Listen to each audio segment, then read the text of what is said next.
Okay, good morning, everyone, and thank you for joining our first Insight into Indies webinar. This is something that we decided to do this year for our partners, exclusively for our partners, to give them a little insight into what's happening in the indie world. And I'm delighted to see everyone kind of clicking in. So we hope you're going to see value in it. It's going to evolve. This is our first time trying, so just bear with us. But before we go any further, we're just going to click on to...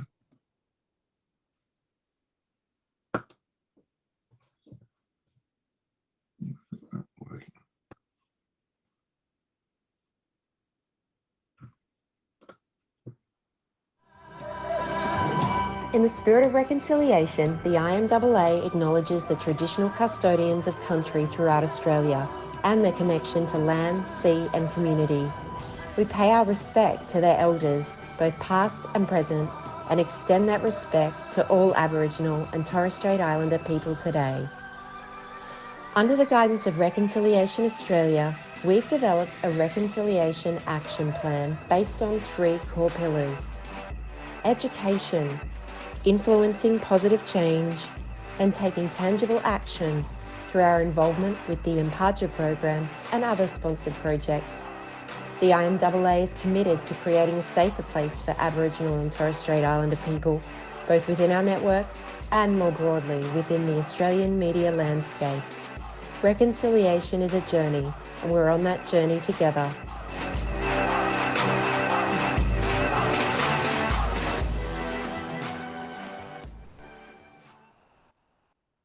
So thank you guys to our first Insights and Innovation, our first Insight session into Indies.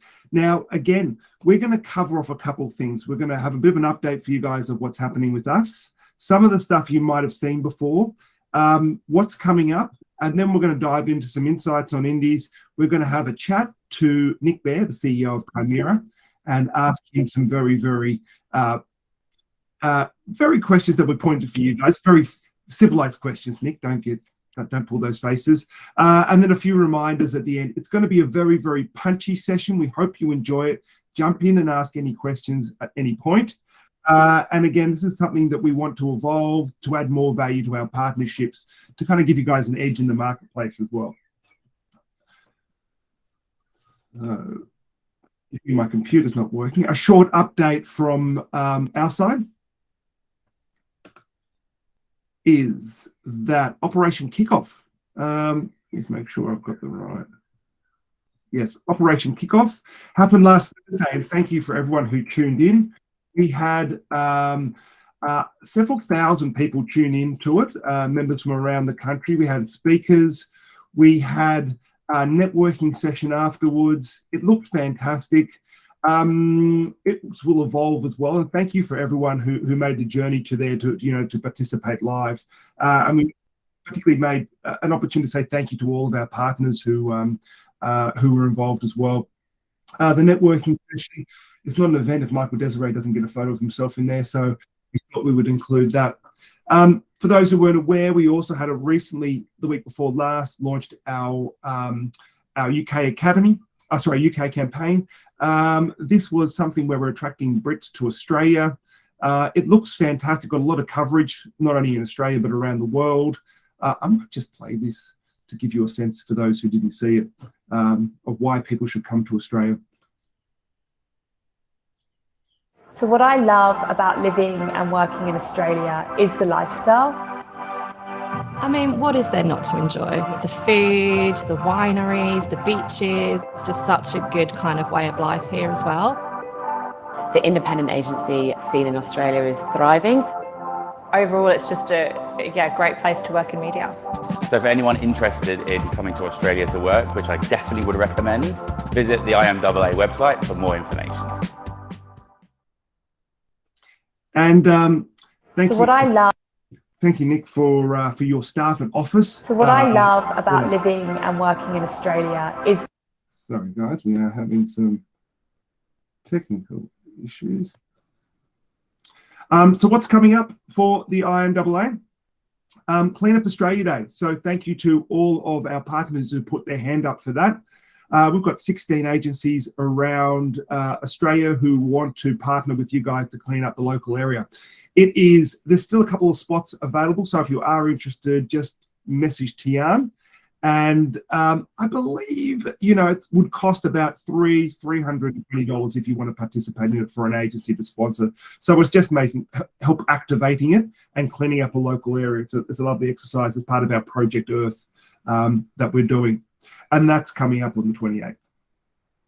Emerging female leaders, thank you so much for those who've put their hands up. So far, we've got 15 partners who will put their hands up for that. We're going to start off with 5. A working group of 5, and then we're going to expand on that as it grows. We're going to launch this on International Women's Day at our wonderful event with the amazing Jessie DeCo for International Women's Day. So we'll announce that then. And you'll have communications for those who put their hands up in the next couple of weeks. Next, we're on our way to WA and also Queensland. So the way we're looking at this is we're going to go there. We're going to have a networking event for our members. But if our partners want to participate as well, there's a way that can happen as well. So just let us know if there's an interest in participating in the networking events in WA and Queensland. When we come up there, let us know and we'll organise that. That'll be in the next 3 to 4 months as we travel around and spread our IMAA independent wings. Wonderful flags there. Thanks, T. Our conference and awards, we're going to be executing this in some capacity. Now, whether it's a big formal one or maybe something a little bit low-key, but what we do want to ask is your appetite for participating in it. So if there is an interest in it, let us know, and that will work out which way for us to execute it. So if there's interest in participating in the conference with a stand for your business, that'll be at cost. We'll ask that question. And then also if there's an appetite to sponsor or buy tickets. These awards will also go to our partners as well. So we'll also put a spotlight on you guys for this as well. A big announcement we made last Thursday. I will quickly just play this for you. Introducing the IMAA Academy, an e-learning course designed to educate on the foundations of media. This all-inclusive training program features content for both junior and senior level employees. Our syllabus includes 8 e-learning modules, videos, plus podcasts from industry leaders and channel specialists. Subjects covered include the fundamentals of media, the current media landscape, and detailed overviews of 7 media channels. The IMAA Academy ensures that all participants gain a thorough understanding of the media landscape. Courses can be purchased separately or in one all-inclusive package, which includes the 8 learning modules and our Business in a Box training program. Plus, for every $1 spent on a learning package, you'll receive 10 Qantas points. So whether it's seasoned professionals or recent graduates, the IMAA Academy is tailored to suit different schedules and learning needs. Learn from the best with insights and advice from some of the industry's finest minds. The IMAA Academy, created by the industry, for the industry. Find out more at theimaa.com.au/academy. So guys, that was something we announced last for Thursday. We've had participation by about 69 of industry leaders, as you see on this on this slide. And we've also had participation from the industry bodies and also the agencies as well. This will be rolled out to exclusively to our partners, to you guys, if you guys want it, at a very, very discounted rate, and also our members, obviously, for the initial period. It will have 8 courses covering of everything from cinema to TV to digital.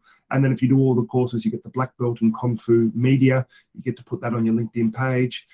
There's a lot of training involved outside of this. There's a lot of things to it.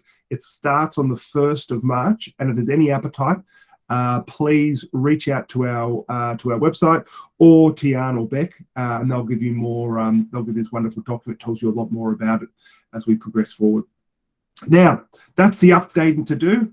Now we're going to talk about some of the insights into indies, and each time we'll evolve this and change the theme. But I thought for the first ones, we will just talk about the rise of indies. And to best illustrate this, guys, I thought that I might do it via my haircuts in life. So this is 20-something years ago. And this was the landscape. So the big holdcos ruled the world, and so did my glorious groomed mullet. This was before mullets were trendy. This was a combed mullet. And what it meant is that high volume deals gave huge discounts. Tools were very, very expensive. And, it was very, very hard for an indie to kind of break into the world because you had to have accreditation. You had to have access to the tools. You had to have all these things. So the world was a very, very different place. Now, it's a lot changed. So the playing field has leveled, and the market's kind of fragmented. So there's a lot more indies involved with it. There's a huge migration to the independent sector because indies are kind of hot. And then what else do we have? And the reason why, because some of these tools have changed, is that 60+% of the market is now traded on bid base. So what that means is there's not those huge discounts. It's a level playing field. Also, the growth, what we estimate is about 19% last year, opposed to the whole coast. We're about 7% that we've heard anecdotally from across the majority of you guys, which I'm sure you know. We know that many, many years ago, when I first started, and I started on the sales side, that, you would cut your teeth in the indies, you'll probably get screamed at, you'll go to the toilets and cry, they'll come out, they'll put their arm around you and they go, don't worry, you're off to Group M now. But if you're in an indie, and most of you guys are now, what you're going to do is make budget. So that's one thing you should be happy with. So that's how kind of the world's changed a little bit in the last kind of 20 years, but particularly probably more in the last 5 years.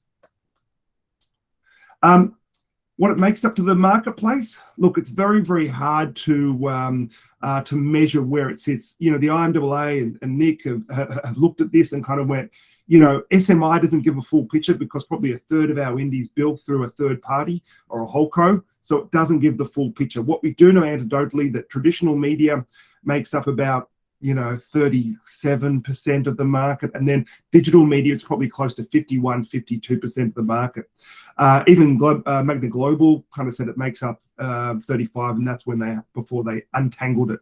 So it makes up a large chunk of the market, and it's represented by the 154 members we have in the landscape with us. So here are some big trends that we're seeing in the marketplace for 2023. I'm going to burn through these.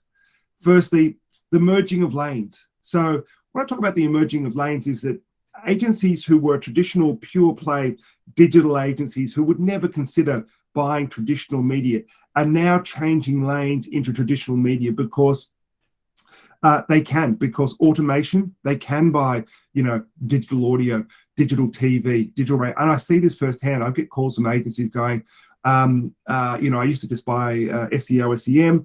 I started doing some BVOD. Now the client's giving me all of the budget. Can you tell me what a TARP is?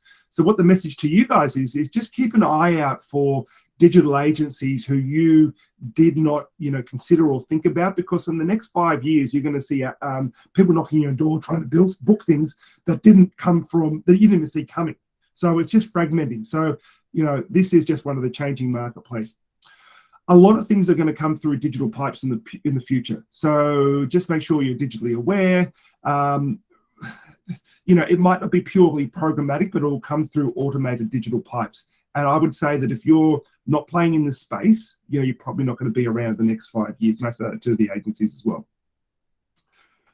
But whatever happens, relationships will always be king. So make sure that, you can always pick up the phone and have a conversation. The number one thing that I can recommend to anyone on this call is just pick up the phone and have a conversation. Indies are all about relationships. The relationships that we have, I can see Nick's head nodding there. It's all about relationships, because not only you get the first opportunity to win business, but you get the first opportunity to keep business. If it's going out the door, you'll get a phone call about it. And, it's something that I cannot stress enough. And this will happen for the foreseeable future. The return of brand building is coming back. We've heard this through multiple sources that, over the past, obviously couple of years, we've had performance advertising really, really rising, but companies are realizing that you've got to invest in brands. So we're seeing this trend come back. And then AI. the changing, embrace AI every way you can. I mean, nothing's going to change our world more than Chat GTP, and how fast that just kind of turned up on our doorsteps. I find this absolutely fascinating. The way that we're suddenly using this in multiple ways. I liken Chat GTP with the first time I used an iPhone or an iPad or a DVD player. It is something that is going to change our way and evolve, and the way it's going to be integrated into search, the way it's going to be integrated into Excel and PowerPoint is really going to change the way that we do business. So embrace that. Insights into Nick Behr. Let me introduce our handsome, smiley guest here, Nick Behr. So for those who don't know Nick is the founder and CEO of Kaimera. Take yourself off mute, Nicholas. Now, Nick is one of the leading indies. He's also on the board of the IMAA. Fiercely independent, and we're going to ask him a bunch of questions. We've also asked you guys to ask some questions as well, so I've got noted down here, and we'll run through these. So Nick, tell us about your background and how you became an agency owner. All right. Thank you, Sam. I'm very privileged. I feel very privileged to be the first of these indie insights.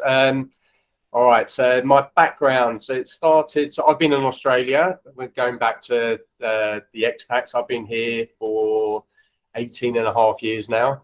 And I was working in London for a few years before deciding that I'd just had enough of London, wanted to change, having lived there all my life. And a friend of mine, someone I work with actually, James Simmons, who I'm sure a lot of you would remember. James was working with JP, John Preston, at Match Media, and he brought me over to actually work to Mediacom back in the day.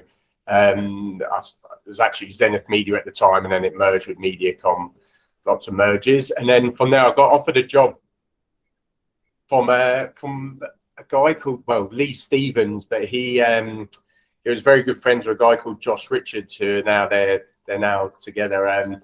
But he offered me a job to start up Media Contacts, which was a digital-only media agency, which was part of Havas back in the day. Harold Mitchell had a bit of a share in this agency at the time, because it was the only global agency. Havas was the only global agency that wasn't in Australia at the time, and Harold wanted to win tourism and Australian business.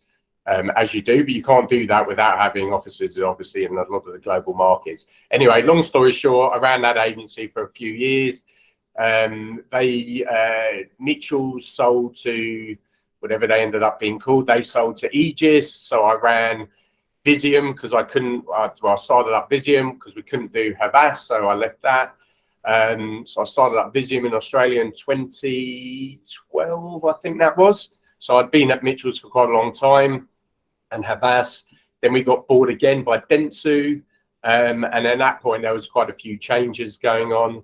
I wasn't particularly very happy with the way things were being operated from a transparency point of view. It didn't feel like they were putting clients first. Ethically, I started to have a problem with that. I also had an issue with my boss at the time as well, which doesn't help. And a lot of my friends, and I think some of the people on the call will know, a lot of my friends already had their own businesses or their own agencies. And like many things in life, timing was everything. So when I left Visium, my wife just came back from maternity leave, having been on maternity leave for a few years. Came back from maternity leave. I decided I just wanted to give it a go. What was the worst thing that could happen? So that was it. And started up Kaimera, brought a couple of people on board, and now we're, I think, 36 people in the office that you could see from the video that Sam showed about all the expats, which Sam had to basically mention our office because he never did it beforehand. I've called him up on it, but that is our new office for those of you who haven't been there. So we've been here for about 8 months now, in our new office in Surrey Hills, and we love it. And that is a long, short story, or a long journey cut very short. So And Nick, so tell us, so whilst we're talking about Kaimera, tell us about Kaimera. What sort of client base do you have? Where do you do you do a mix of everything, and where's it going? Yeah, so at Kaimera, we're a full service media agency, we like to call ourselves. So that means we do everything. So we've always been a full service media agency. So it wasn't from digital, even though Trent and myself, we did have quite a strong digital background. We've always bought all media. We've just recently, in the last 5-6 months, just bought all buying in-house. So now and I think a lot of you media owners on the line would know that as well. So we don't buy through OMG anymore, OMD, who, by the way, they were great to work with. We just felt like we've got to a certain size from an economies of scales perspective, and it made sense for us to own our own destiny in that respect in terms of data and everything else that involves. So now that's all bought in-house. As I said, there's about 36 of us. Our client mix, we basically have clients in every single category, as do most media agencies.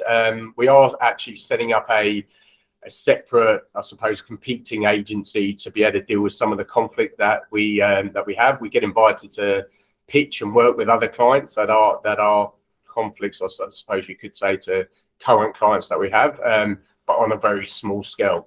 So they might spend a few $100,000 compared to another client that might spend a few $1 million. So we're not talking about Westpac and Commonwealth Bank here. Let's just be very clear. The business is split in a way that we have our client service team, our screens team. So we're looking at ways of thinking about how we can merge our digital team and TV buying team together. Strategy team, which is run by Stu, that you saw in the video as well, and our content and integration team as well. I think I've missed something else out, but that basically covers it. I think some of our main clients, do you want me to go through a bit of that, Sam? Or some of our clients that we work with quite a long time. We work with REA, we work with Yalumba. I always forget what the clients we work with. Under Armour, Campos Coffee, Bell Direct. Yeah, there's quite a few. Good. Now tell us something about Nick Behr. Tell us an interesting fact that we wouldn't know about you otherwise. Well, my favorite boy is sitting right next to me. I don't know if you can all see my dog Dash. He's just sleeping. We've been training for the 3 Peaks Challenge, so we've been walking to and from work every day. He's been struggling with the heat a bit, but he's been all right. So been doing a bit of that. Something that you wouldn't know about me, I suppose. I'm a big Liverpool supporter, and I've had the pleasure. Thank you, EJ. I've had the pleasure of being able to go to watch Liverpool in some Champions League finals and actually win one, which is more than I can say for some of the other teams and friends of supporters who may be on this call or not. I suppose the fact that people wouldn't know is I actually played very competitive chess when I was in my late teens. So I actually played in quite a few international chess tournaments, as well as playing football and rugby at the time as well. But no, we used to go travelling playing chess all around the UK at the time. So I was quite good at chess back in the day. Haven't played it for many years, but trying to teach my sons how to play it at the moment. So that's probably the most interesting fact about me. Wow, I didn't even know that about you. Nerd. Okay, now we're going to change gears a little bit. There's a lot of talk about economic headwinds coming up for 23. What are your thoughts on the economy and the advertising market in general? Yeah, I don't think there's any surprises what I'm about to say here. I mean, if anyone reads any financial papers, I think we'd all think the same. 9 interest rate rises in a row. So JB Hi-Fi saying that they're basically flat year on year or even slightly down. You're seeing that from housing listings across the board. There is the whole point of the government or the RBA increasing interest rates is to slow the economy down.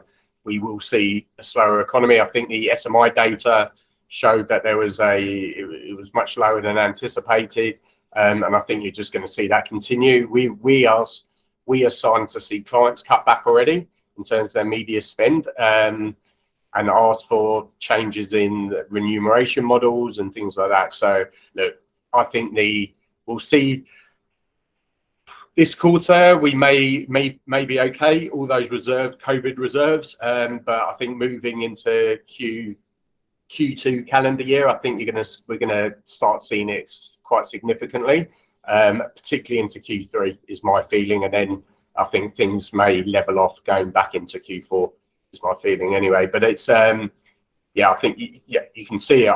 We can feel it already, and I'm sure a lot of you on the call as well are already probably starting to feel it a little bit as well. Yeah, I think SMI was down 10 points for December. Be higher in January.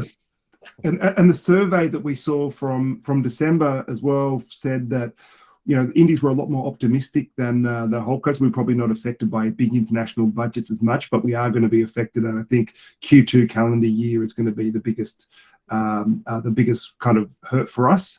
Yeah. And slowly, you know, when we might even see an interest rate decrease in November from some of the sources that I've read. How can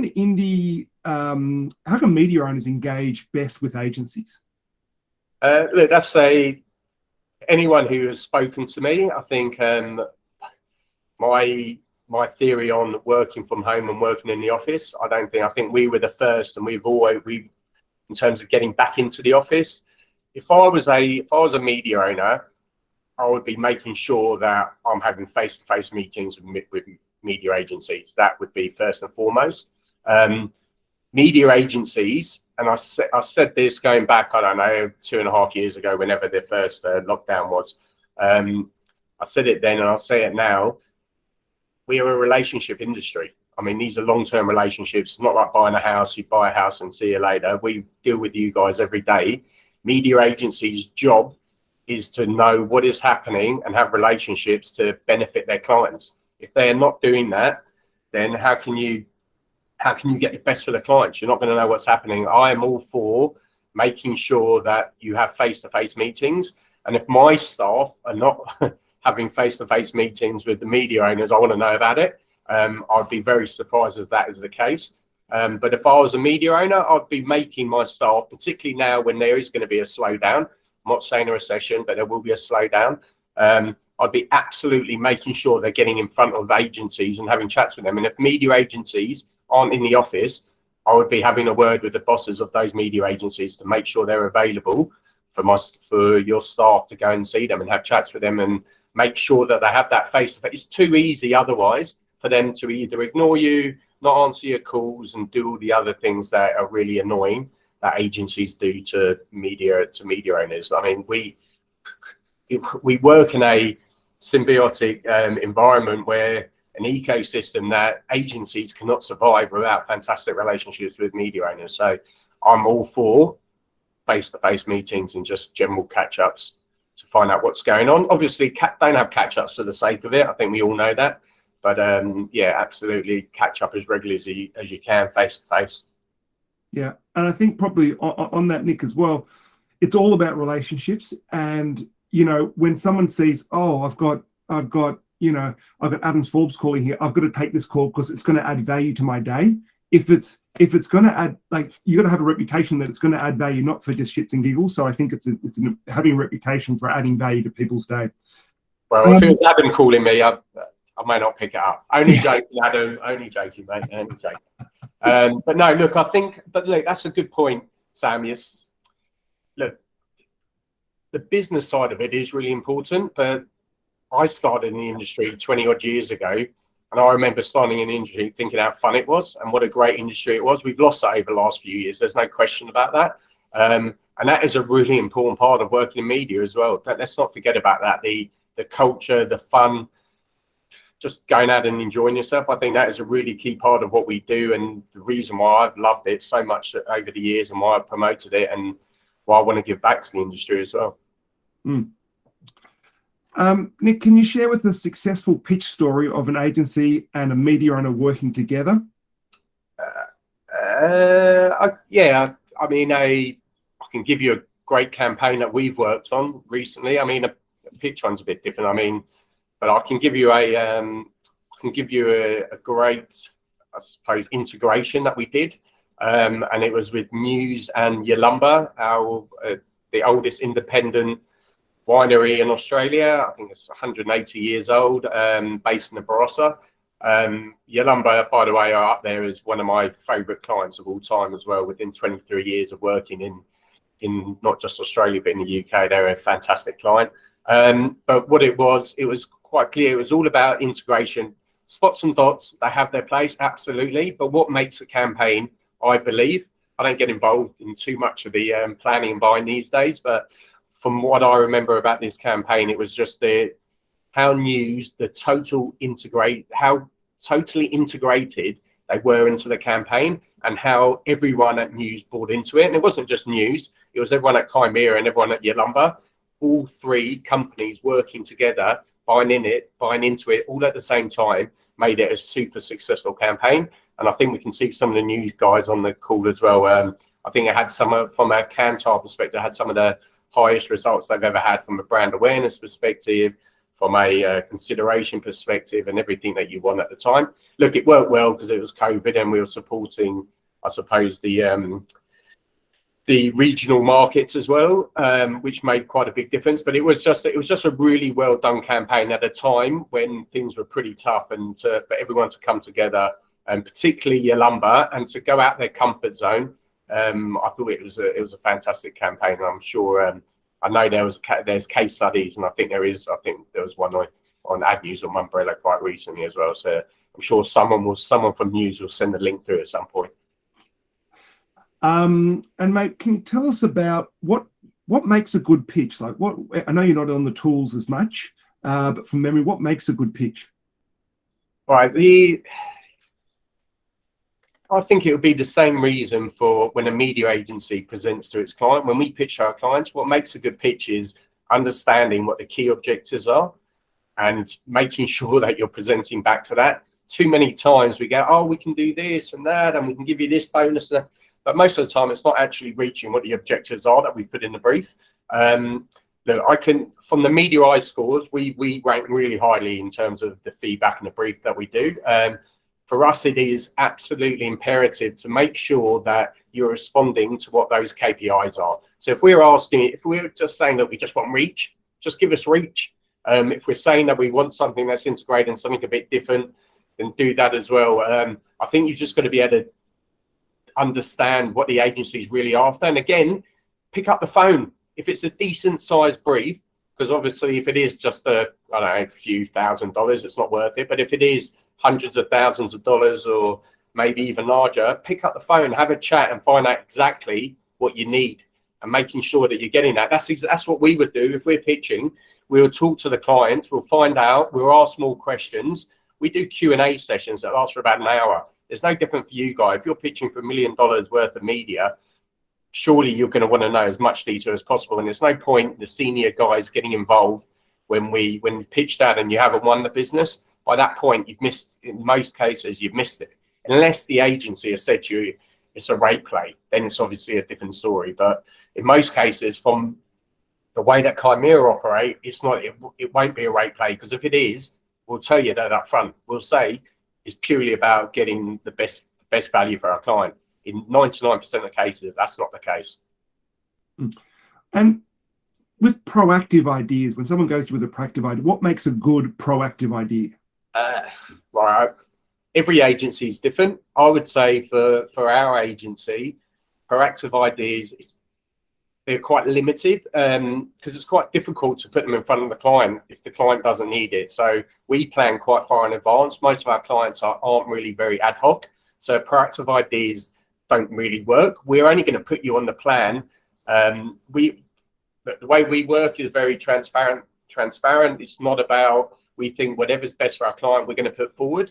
But again, it is relationship. We can't put, I suppose, 10 companies on a brief because it's just too much for the client team. So we use our expertise and knowledge, and we've got a lot of senior people, and we'll make sure that we only put a few in. But whoever gets on the brief will have a fair opportunity of winning that brief. So from a proactive perspective, it's a really difficult one, Sam, because when we look at this, if it's proactive, that means it's something that's different and it's above and beyond. Because of the size of our clients, I'm sure this is the case with many of the indies. We don't have we don't have that discretionary budget, which is above and beyond. So a lot of times proactive pictures or proactive decks don't really work. But saying that, if it's completely different and the agency aren't aware of it's a new product or service that you're offering, then maybe it's worth having a look at. But in most cases, no, I'm not really a big fan of proactive briefing or pitching. Okay. Now, from a client perspective, what channels are they buying right now? What's hot right now? Yeah, what's hot about that? Given the audience that we have, in fact, all the channels are hot. I mean, it's every client is different, so it just depends on the client, their strategy, what they're after. Thank you, Morgan. Yes, out of home is getting. Look, I think that every channel's had its day. TV obviously did particularly well during COVID, and I think because I can see Adam right there, I think for the Olympics it did unbelievably well, and it really helped the BVOD area. I think Olympics really played into that and helped BVOD just generally across the board for all of the big free-to-airs. I think outdoor is obviously having a comeback. The weather is helping. Not today in Sydney, it isn't, but generally the weather has been helping, and I feel like COVID is changed, so outdoor is coming back. But the market, like everything, the market dictates, and depending on what clients need and what their objectives are, when you're talking about brand, of course, there's only so much you can put into digital. When I talk about digital, I mean the performance channels, social search, and retargeting and things like that. So look, I think all the channels play a part, and it is about making sure that they work together. But budget plays a really important part. So clients' budget, if they only have a certain amount of budget, you can't do everything. So you've got to be selective, and the agency has to be smart in terms of how they do that. But look, BVOD is obviously doing pretty well. Video in general, anything that's programmatic, you're going to get a lot of the digital-only agencies, as you mentioned earlier, Sam, getting more involved in that space. For us, it is completely based on every client. So every client's different. So we're in a good position where we're growing. So I'd like to think that all those channels that we work with are all growing as well. So they're all hot, Sam. They're all hot. What is the future of media and advertising look like? Yeah, just a small question there. Small question. What's the future of advertising? I love advertising. I think the future is great. It is obviously changing, and I think that's why we're all in it. It always changes. It doesn't sit still. It's you can see that all the time. Even what you were just talking about with the AI, chat GPT, that it's not going to have a massive impact in the short term, but that certainly will have an impact at our agencies. We look every day how we can find efficiencies in what we do, how we can automate what we're trying to do. I think the biggest impact that the advertising has seen is COVID. I mean, all of us have never seen anything like that before. The working from home, how quickly agencies adapted by using technology to enable them to run a business still. I might be a little bit old school. I want my guys back in the office. I want to build a culture.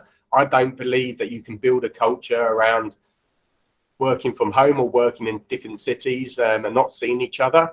I think the future of advertising, of course, there's a lot of digital, and you're going to see more and more programmatic. Of course, that's going to happen. I'd like to see the future going back, I suppose, going back to the future and actually getting people back in the office, building cultures again, having fun again, and doing some work that is really long lasting for clients and more integration. I'd love to see actually more integrated work, like really cool integrated work where media agency work really closely with the media owners and partners to make it really interesting and work that we can all be proud of as an industry. What's some advice you can give to the sales side guys today to make them better salespeople? I've never worked in sales, so I'm not here to give advice on how to sell. How can they work better with you guys? How can they make better? I think I mentioned earlier, face-to-face meetings. Get your younger people. It's all well and good when the industry's going really well, clients have got lots of money and it's easy. I mean, we all know that's the easy part. What we will see now in the next 6 to 12 months is the companies that are going to do well in each of the channels, by the way. The ones that will do well, in my opinion, this is my opinion, are the ones that will make the effort face-to-face, ask the right questions, and actually be a bit bullish around some of the stuff that they should be doing. I honestly believe face-to-face is going to be the answer. We work in an industry that it is 100% relationship-based. It is even more different for indies because we don't move around as much. We know client retention at indie agencies is much higher than the global agencies, and I mean significantly higher. You don't see as much churn. You don't even see as much churn with clients, which makes it even more important for the media partners and the agencies to work better together in terms of face-to-face or whatever it may be. So I would say face-to-face meetings, ask the right questions, get in front of the agencies. Front of mind is so important. I mean, there's no different now. There's so many media agencies or digital agencies or whatever. Everyone's doing a bit of everything now. It's the same on the media owner side. There's so many companies in market. It's almost impossible for the media agencies to be able to actually have conversations with them all the time. That's why being front of mind is so important. So I would say find strategies and ways of staying front of mind for the media agencies. And final question from me. Any career tips, career advice for just in general? Career advice. I remember, look, when I started, I remember going out a lot with my senior colleagues and having fun with them and building a relationship with them. I don't think that happens anymore. I can see it with my guys. People, again, this goes back to the face-to-face stuff. I think I'm hammering that home quite hard. But just, I know if there's going to be redundancies in the next 6 months, and let's hope there won't be, but we're already seeing it from a lot of the tech companies, so I have no doubt there will be. Anyone who's ASX listed, there will be redundancies, unfortunately. When there is a slowdown, I would say the people that are going to be made redundant are the ones that don't have relationships with their managers. I think it is that clear. So if it was me and I was a young person, I would make sure that I have strong relationships, not just with my managers, but my manager's manager. That's what I would be doing. So that would be my hot tip: is build relationships with senior people within your company. Be a suck up. Okay. Guys, are there any questions for Nick? And I asked everyone on the thing, so there may not be. Nick, I've got a question for you, if that's okay. Here we go. Hi, Adam. So as soon as I got called out, I thought I'd better retort. We spoke in detail about the economic headwinds that are coming, etc. As an independent agency, what do you believe the independent agencies can do to have a competitive edge over the holdcos? I think that for me, that's a really easy question. Having gone through quite a few economic slowdowns, headwinds, recessions, whatever you want to call it, the biggest advantage of an indie, without a shadow of a doubt in my mind, is agility. So making really fast decisions. So we did it during the GFC. I saw that really fast, that the companies that were trying to not get rid of people, not make really quick decisions, particularly around your team. I think now they were the ones that came out really well for us, for Kaimera. Again, during COVID, yes, I mean, when you see 85% of your revenue disappear within 2 months, or within about 4 days, in fact, obviously that's worrying. But we moved really fast after that. We made decisions about not making people redundant. We actually went the other way, because we're not dictated through Adam by the global companies. We can make our decisions locally. We basically got a good idea. We've got great relationships with our clients. And if you've got relationships with the CEOs or owners of businesses, you can ask those questions around what are they going to do? Are they going to cut their spend honestly? And if they are, how much? And when do they see a bounce back? And just having those relationships, the agility part, 100%, will work in the indies' favour again. I have no doubt in my mind. If we start seeing slowdowns, I know that we'll be able to pitch more, because they'll probably get rid of people in roles that they won't be able to pitch on, and we'll be able to work closer with the media partners to make things happen quicker and be able to work better. I honestly believe that. I've seen it 4 or 5 times now in economic slowdown since the dot-com boom and bust, I should say. And I think that's where agility will win out every time. But look, the global guys will always come back. That's just reality. But this will just give indies another edge again, in my opinion. Good answer, Nick. Any other questions, guys? Right. Nick, thank you so much for that, mate. Really appreciate it, and good insights. There's a lot of themes that kind of came out there about relationships. So I thought that was absolutely fantastic. Just encapsulating and closing off today's session, I am going to go to the next slide for a couple of reminders. No one? Oh, no. My computer reminders for partners. Here we go. Okay. So the first thing is make sure you use your official partner certificate, your partner badge. You know, this year we knocked back 127 businesses who wanted to support the IMAA. And so to have this, our members understand that you guys keep our lights on. So we're very, very appreciative of that. So make sure you use where appropriate on your signature or your credentials base to show you're part of the independent family. Ask questions from the IMAA. So if you have any questions for us, don't hesitate to reach out. We're here to support you guys. So, you know, just reach out, call me. It might cost you a flat white. You call one of the team, might cost a rosé, but we're here to support, answer questions and stuff, and give feedback. Register your interest in the Academy. So if there is an interest there, it's on our website, or pass it on to the right people. It's going to add a lot of value to your business. And then finally, if you're not part of the LinkedIn channel, grab your phone, make sure you're part of the LinkedIn channel, because that's the way we're going to be communicating to you guys for the short-term stuff and just reminders through there. So that's our exclusive partner community. Again, thank you everyone for participating in today, and thank you for participating in the Operation Kickoff. You can go to our YouTube channel to see the videos of that if you missed it, or if you want to see the socials, go to our events page and you'll see the socials on there. Again, Nick Behr, thank you so much. You're a champion of the indies, so thank you. We appreciate your time and sharing your insights. Thank you everyone for tuning up. We'll do this in a couple of months' time. We'll have a new CEO to talk to and give their insights into what's happening in the marketplace. Thank you, partners. Talk soon.